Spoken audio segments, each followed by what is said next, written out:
सदैव समर्पित हमारे माननीय प्रधानमंत्री जी, एक बार पुनः आप सबकी बहुत जोरदार करतल ध्वनि के प्रणाम के साथ मैं माननीय प्रधानमंत्री जी से अनुरोध करती हूं कि आज मां गंगा, यमुना, सरस्वती और त्रिवेणी के इस पावन संगम तट की भूमि के किनारे हम सबको अपना आशीर्वाद दें, हमारा मार्ग प्रशस्त करें, हमारा दिशा निर्देशन करें। जोर से बोलेंगे।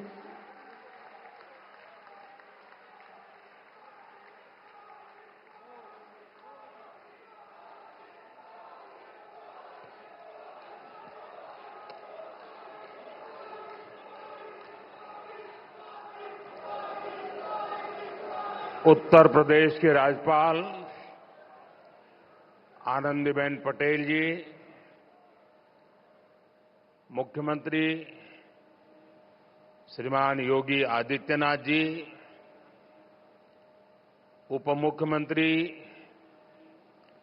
केशव प्रसाद मौर्य जी, ब्रजेश पाठक जी, उत्तर प्रदेश के मंत्री, सांसद और विधायक साथी, प्रयागराज के मेयर और जिला पंचायत अध्यक्ष, अन्य महानुभाव और मेरे प्यारे भाई और बहनों,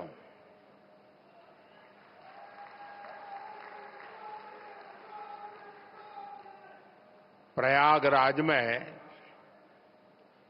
संगम की इस पावन भूमि को मैं श्रद्धापूर्वक प्रणाम करता हूं।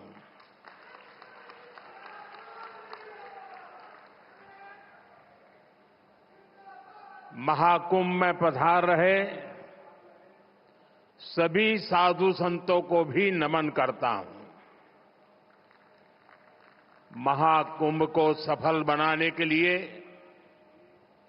दिन रात परिश्रम कर रहे कर्मचारियों का, श्रमिकों और सफाई कर्मियों का मैं विशेष रूप से अभिनंदन करता हूं। विश्व का इतना बड़ा आयोजन हर रोज लाखों श्रद्धालुओं के स्वागत और सेवा की तैयारी, लगातार 45 दिनों तक चलने वाला महायज्ञ, एक नया नगर बसाने का महाअभियान प्रयागराज की इस धरती पर एक नया इतिहास रचा जा रहा है।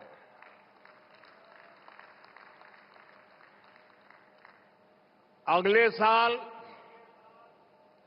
महाकुंभ का आयोजन देश की सांस्कृतिक आध्यात्मिक पहचान को नए शिखर पर स्थापित करेगा। और मैं तो बड़े विश्वास के साथ कहता हूं, बड़ी श्रद्धा के साथ कहता हूं, अगर मुझे इस महाकुंभ का वर्णन एक वाक्य में करना हो तो मैं कहूंगा, ये एकता का ऐसा महायज्ञ होगा जिसकी चर्चा पूरी दुनिया में होगी।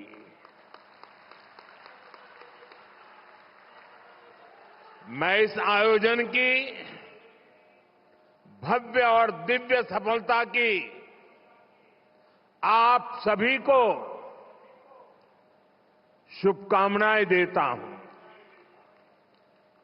साथियों, हमारा भारत पवित्र स्थलों और तीर्थों का देश है। ये गंगा, यमुना, सरस्वती, कावेरी, नर्मदा जैसी अनगिनत पवित्र नदियों का देश है। इन नदियों के प्रवाह की जो पवित्रता है, इन अनेकानेक तीर्थों का जो महत्व है, जो महात्म्य है, उनका संगम,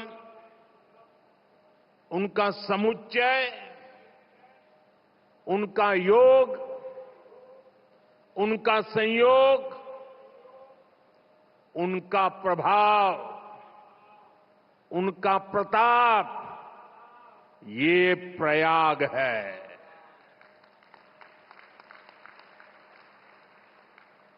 ये केवल 3 पवित्र नदियों का ही संगम नहीं है। प्रयाग के बारे में कहा गया है, माघ मकरगत रवि जब होई, तीरथ पति ही आव सब कोई। अर्थात जब सूर्य मकर में प्रवेश करते हैं, सभी दैवीय शक्तियां, सभी तीर्थ, सभी ऋषि, महर्षि, मनीषी प्रयाग में आ जाते हैं। ये वो स्थान है जिसके प्रभाव के बिना पुराण पूरे नहीं होते। प्रयागराज वो स्थान है जिसकी प्रशंसा वेद की ऋचाओं ने की है।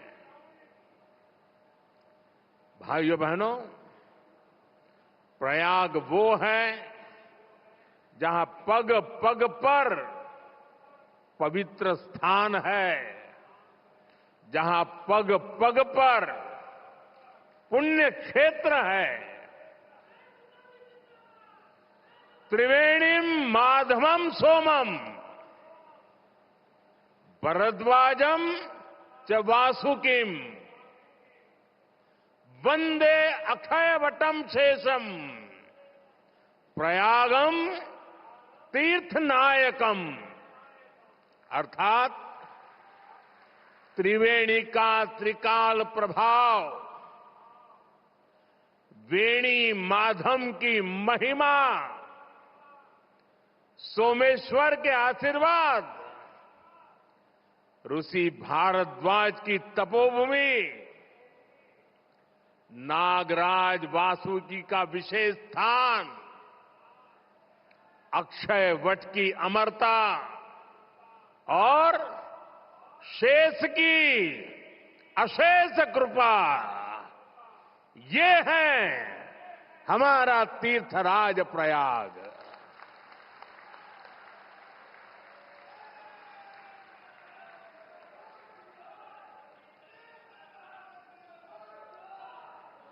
तीर्थराज प्रयाग यानी चारी पदार्थ भरा भंडारू, पुण्य प्रदेश देश अति चारू। अर्थात जहां धर्म, अर्थ, काम, मोक्ष चारों पदार्थ सुलभ है, वो प्रयाग है। प्रयागराज केवल एक भौगोलिक भूखंड नहीं है, ये एक आध्यात्मिक अनुभव क्षेत्र है। ये प्रयाग और प्रयाग के लोगों का ही आशीर्वाद है कि मुझे इस धरती पर बार बार आने का सौभाग्य मिलता है।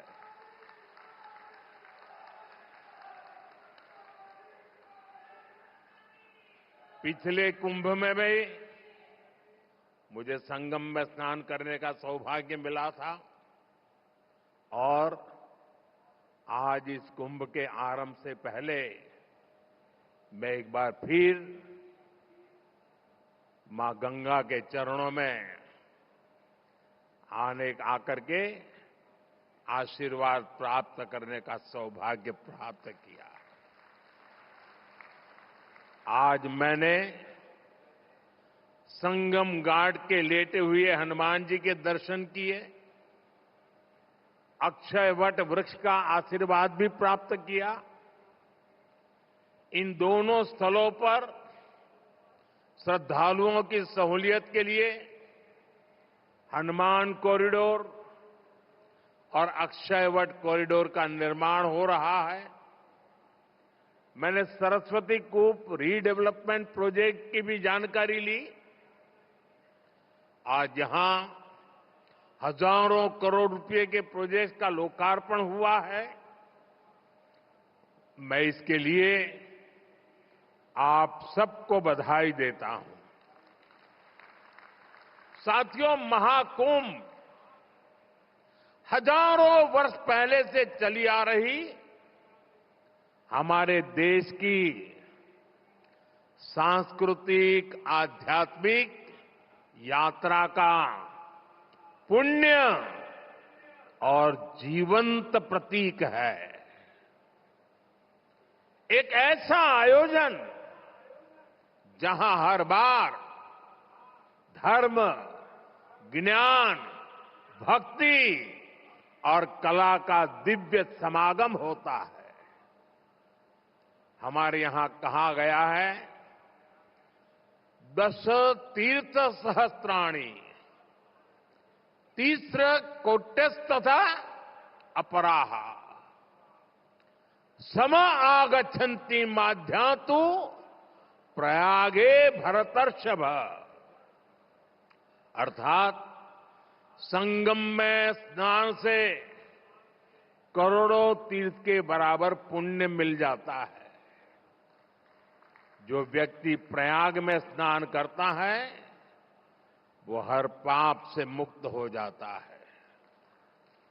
राजा महाराजाओं का दौर हो या फिर सैकड़ों वर्षों की गुलामी का कालखंड, आस्था का ये प्रवाह कभी नहीं रुका। इसकी एक बड़ी वजह यह रही है कि कुंभ का कारक कोई बाह्य शक्ति नहीं है। किसी बाहरी व्यवस्था के बजाय कुंभ मनुष्य के अंतर मन की चेतना का नाम है। ये चेतना स्वतः जागृत होती है। यही चेतना भारत के कोने कोने से लोगों को संगम के तट तक खींच लाती है।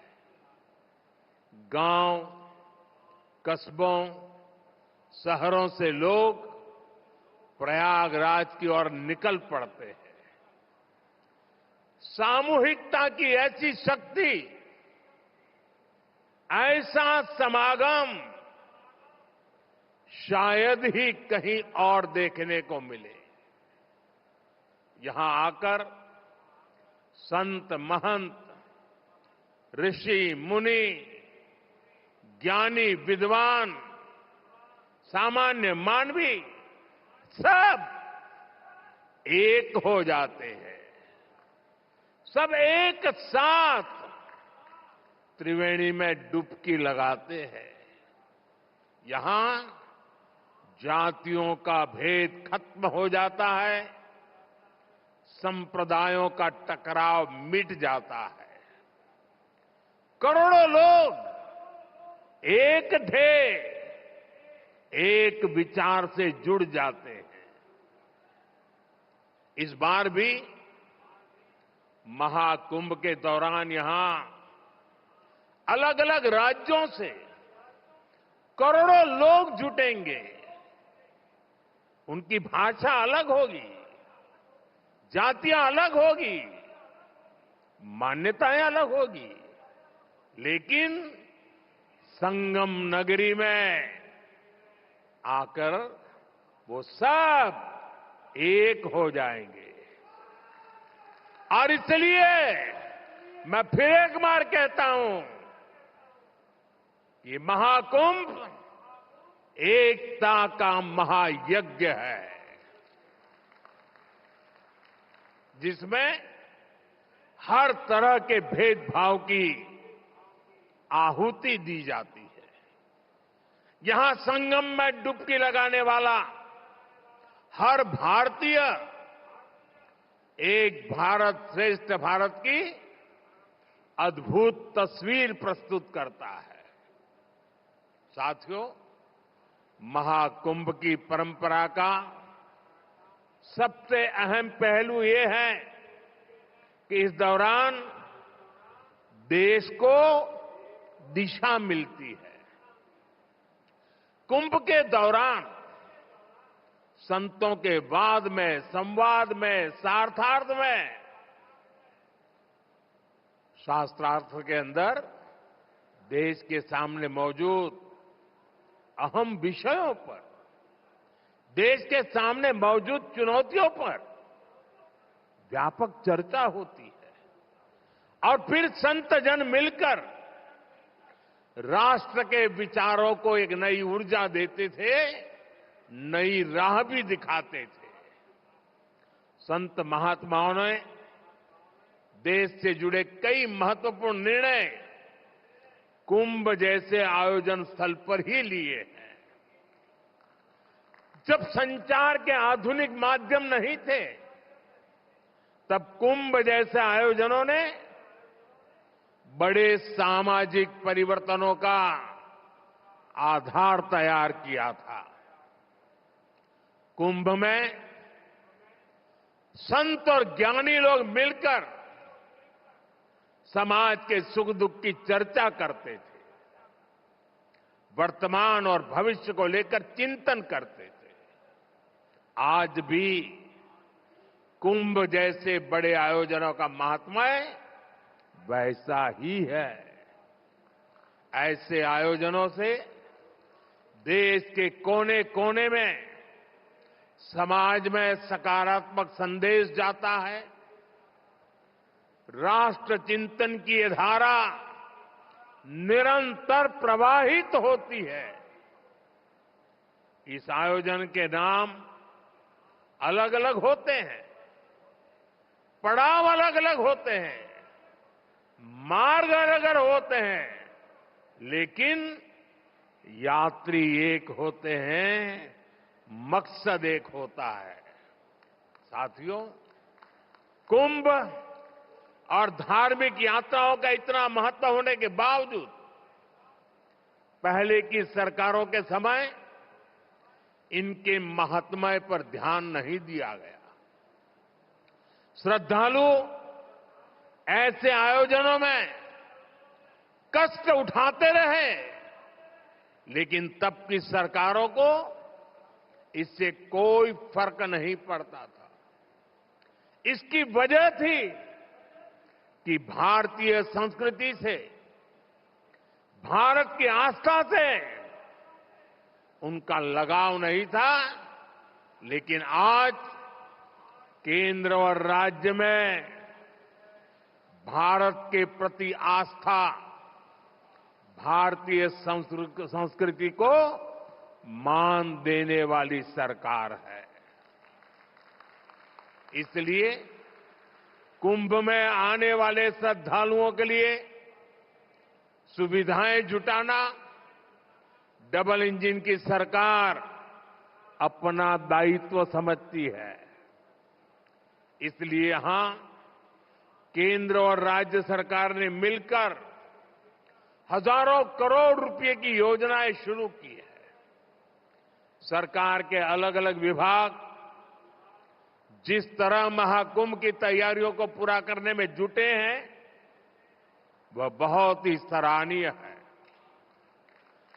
देश दुनिया के किसी कोने से कुंभ तक पहुंचने में कोई दिक्कत न हो, इसके लिए यहां की कनेक्टिविटी पर विशेष फोकस किया गया है। अयोध्या, वाराणसी, रायबरेली, लखनऊ से प्रयागराज शहर की कनेक्टिविटी को बेहतर किया गया है।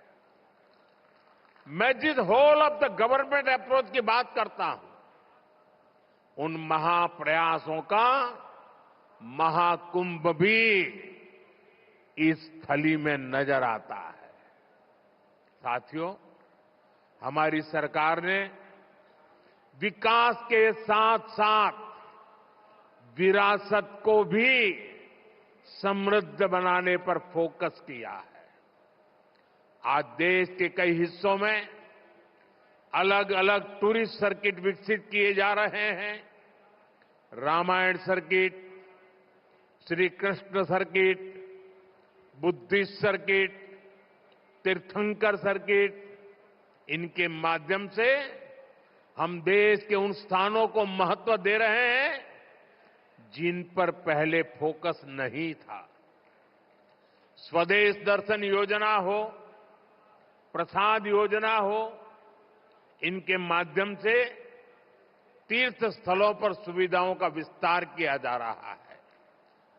अयोध्या के भव्य राम मंदिर ने पूरे शहर को कैसे भव्य बना दिया है, हम सब इसके साक्षी हैं। विश्वनाथ धाम, महाकाल, महालोक, इसकी चर्चा आज पूरे विश्व में है। यहां अक्षय वट कॉरिडोर, हनुमान मंदिर कॉरिडोर, भारद्वाज ऋषि आश्रम कॉरिडोर में भी इसी विजन का प्रतिबिंब है। श्रद्धालुओं के लिए सरस्वती कूप, पातालपुरी, नागवासुकी, द्वादश माधव मंदिर का कायाकल्प किया जा रहा है। साथियों, हमारा ये प्रयागराज निषाद राज की भी भूमि है। भगवान राम के मर्यादा पुरुषोत्तम बनने की यात्रा में एक महत्वपूर्ण पड़ाव श्रृंगवेरपुर का भी है। भगवान राम और केवट का प्रसंग आज भी हमें प्रेरित करता है। केवट ने अपने प्रभु को सामने पाकर उनके पैर धोए थे, उन्हें अपनी नाव से नदी पार कराई थी। इस प्रसंग में श्रद्धा का अनन्य भाव है।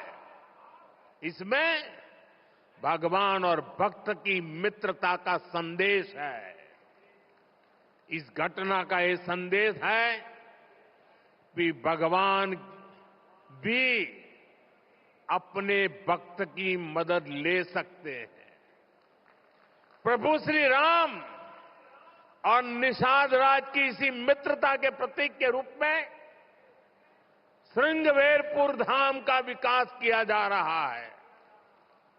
भगवान राम और निषाद राज की प्रतिमा भी आने वाली पीढ़ियों को समता और समरसता का संदेश देती रहेगी।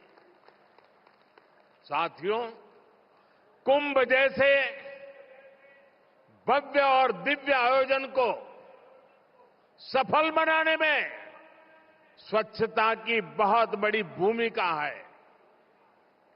महाकुंभ की तैयारियों के लिए नमामि गंगे कार्यक्रम को तेजी से आगे बढ़ाया गया है। प्रयागराज शहर के सैनिटेशन और वेस्ट मैनेजमेंट पर फोकस किया गया है।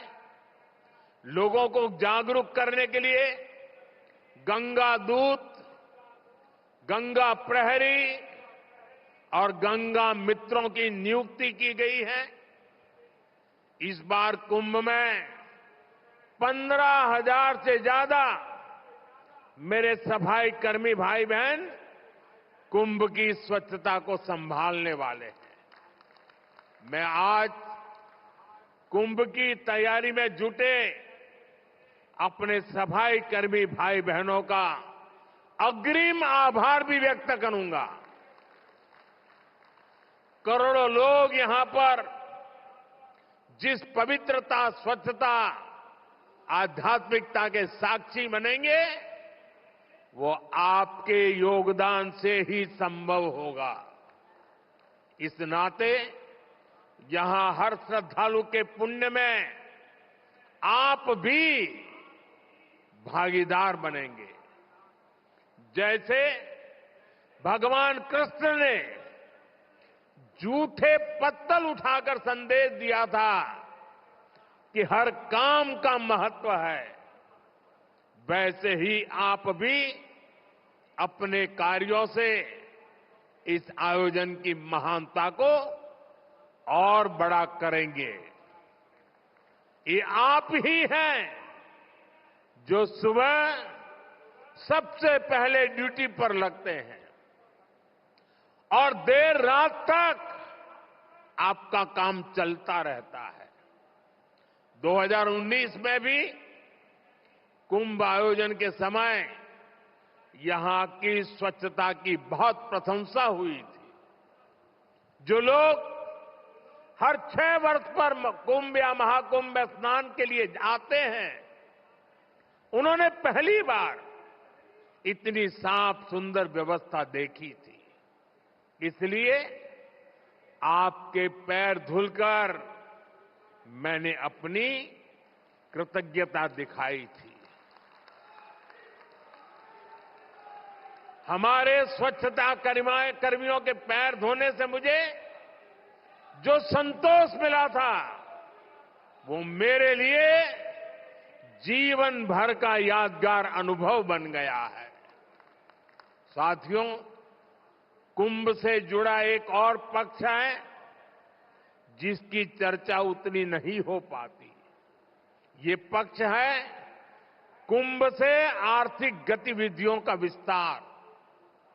हम सभी देख रहे हैं कैसे कुंभ से पहले इस क्षेत्र में आर्थिक गतिविधियों में तेजी आ रही है।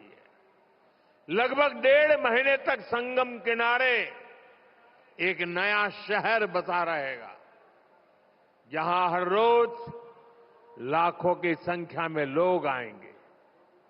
पूरी व्यवस्था बनाए रखने के लिए प्रयागराज में बड़ी संख्या में लोगों की जरूरत पड़ेगी। 6,000 से ज्यादा हमारे नाविक साथी, हजारों दुकानदार साथी, पूजा पाठ और स्नान ध्यान कराने में मदद करने वाले, सभी का काम बहुत बढ़ेगा। यानी यहां बड़ी संख्या में रोजगार के अवसर तैयार होंगे। सप्लाई चेन को बनाए रखने के लिए व्यापारियों को दूसरे शहरों से सामान मंगाने पड़ेंगे। प्रयागराज कुंभ का प्रभाव आसपास के जिलों पर भी पड़ेगा। देश के दूसरे राज्यों से आने वाले श्रद्धालु ट्रेन या विमान की सेवाएं लेंगे। इससे भी अर्थव्यवस्था में गति आएगी। यानी महाकुंभ से सामाजिक मजबूती तो मिलेगी ही, लोगों का आर्थिक सशक्तिकरण भी होगा। साथियों, महाकुंभ 2025 का आयोजन जिस दौर में हो रहा है, वो टेक्नोलॉजी के मामले में पिछले आयोजन से बहुत आगे है। आज पहले की तुलना में कई गुना ज्यादा लोगों के पास स्मार्टफोन है। 2013 में डेटा आज की तरह सस्ता नहीं था। आज मोबाइल फोन में यूजर फ्रेंडली ऐप्स हैं, जिसे कम जानकार व्यक्ति भी उपयोग में ला सकता है। थोड़ी देर पहले अभी मैंने कुंभ सहायक चैटबॉट को लॉन्च किया है। पहली बार कुंभ आयोजन में एआई, आर्टिफिशियल इंटेलिजेंस और चैटबॉट का प्रयोग होगा। एआई चैटबॉट 11 भारतीय भाषाओं में संवाद करने में सक्षम है। मेरा ये भी सुझाव है कि डेटा और टेक्नोलॉजी के इस संगम से ज्यादा लोगों को जोड़ा जाए। जैसे महाकुंभ से जुड़ी फोटोग्राफी कंपटीशन का आयोजन किया जा सकता है। महाकुंभ को एकता के महायज्ञ के रूप में दिखाने वाली फोटोग्राफी की प्रतियोगिता रखी जा सकते हैं। इस पहल से युवाओं में कुंभ का आकर्षण बढ़ेगा।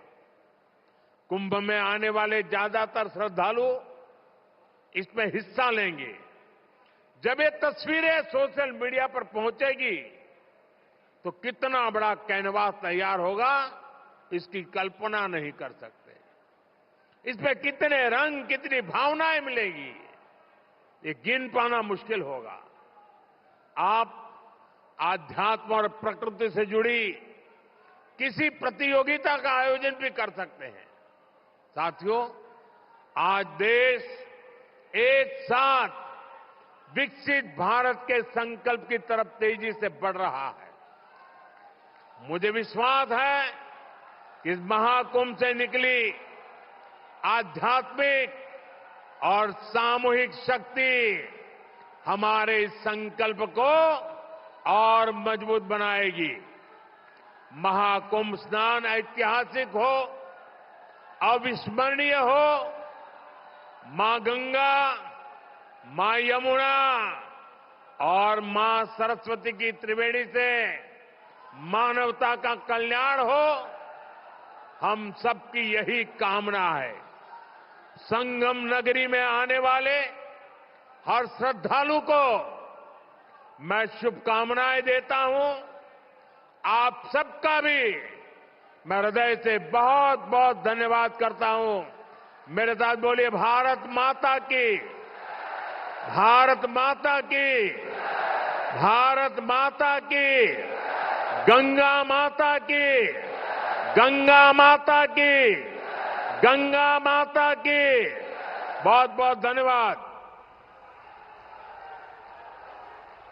बहुत बहुत धन्यवाद, साधुवाद माननीय प्रधानमंत्री जी, आपके इस प्रेरणादायी उद्बोधन के लिए। मां गंगा हम सबको इतनी सामर्थ्य दें कि जिस तरह से भव्यता के साथ, दिव्यता के साथ इस डिजिटल कुंभ, महाकुंभ 2000